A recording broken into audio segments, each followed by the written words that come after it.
380 grindų plovimo mašina yra skirta pakeisti rankinį grindų valymą siaurose ar aprautose patalpose, didelio intensyvumo praėjimuose, kur reikia palaikyti nuolatinę švarą ar tiesiog bet kur nėra galimybės ar poreikio naudoti didesnės grindų plovimo mašinas.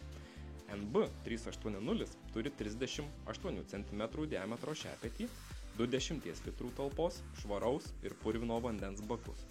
Ir teorinis našumas yra apie 1140 m2 per valandą. NB 380 įjungiama tiesiog palietus skydelį su kortele.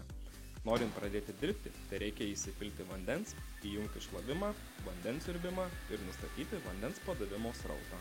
Mašina pati pasigauna šepetį ir viskas. Valymas pradėtas. Šepečio sukimo jėgos pakanka, kad mašina pati judėtų į priekį. O baigus darbą, mašina išjungiama atskiru išjungimo mygtuku. Dar viena Noblelift NB 380 savybė – tai mobilumas. Ji gali būti lengvai sulankstoma ir transportuojama automobilio bagažinėje.